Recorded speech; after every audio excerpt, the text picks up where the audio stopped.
रमेश विश्वास कुमार, जिन्होंने प्लेन हादसे में जीती जिंदगी की जंग, कुदरत के करिश्मे से बची जान, सामने आकर बताई विमान हादसे की पूरी कहानी। गुजरात के अहमदाबाद में एक भयावह विमान हादसे ने पूरे देश को हिलाकर रख दिया।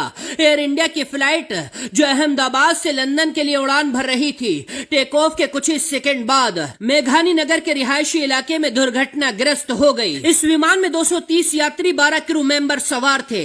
आग का गोला बन चुके विमान में मलबे में किसी के भी जिंदा होने की उम्मीद नहीं थी, लेकिन 40 साल के रमेश विश्वास कुमार ने मौत को मात देकर एक चमत्कार रच दिया। तबाही और मातम के बीच एकमात्र जिंदा इंसान बचकर बाहर निकल आया। रमेश, जो सीट नंबर 11A पर बैठे थे, एक ब्रिटिश नागरिक हैं और पिछले 20 साल से लंदन में रह रहे हैं। वो अपने भाई अजय कुमार रमेश के साथ भारत में अपने परिवार से मिलने आए थे। हादसे के बाद रमेश ने मीडिया को बताया, टेक ऑफ के 30 सेकंड बाद एक जोरदार धमाका हुआ। विमान हवा में लड़खड़ाया और फिर धड़ाम से जमीन पर गिर गया। जब मेरी आंख खुली तो चारों तरफ लाशें और मलबा था। मैं डर गया, लेकिन किसी तरह सीट से निकला और जलते मलबे से बाहर भागा।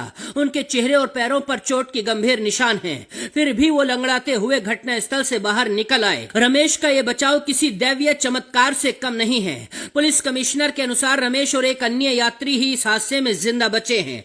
दूसरा यात्री अस्पताल में है, लेकिन रमेश का वीडियो जिसमें वो मलबे से निकलकर चलते हुए नजर आ रहे हैं, सोशल मीडिया पर वायरल हो गया है। लोगों ने इसे मुकद्दर का सिकंदर और कुदरत का चमत्कार बताया। रमेश ने कहा, मुझे नहीं पता मैं जिंदा कैसे बचा, शायद ऊपर वाले की मर्जी थी। मैं अपने भाई को ढूंढना चाहता हूं, वो मेरे साथ था। यह हादसा भारत के सबसे घातक विमान हादसों में से एक है, जिसमें 242 लोगों में से ज्यादातर की जान चली गई। शुरुआती जांच में इंजन की तकनीकी खराबी को कारण बताया जा रहा है। रमेश की कहानी ने लोगों को हैरान कर दिया।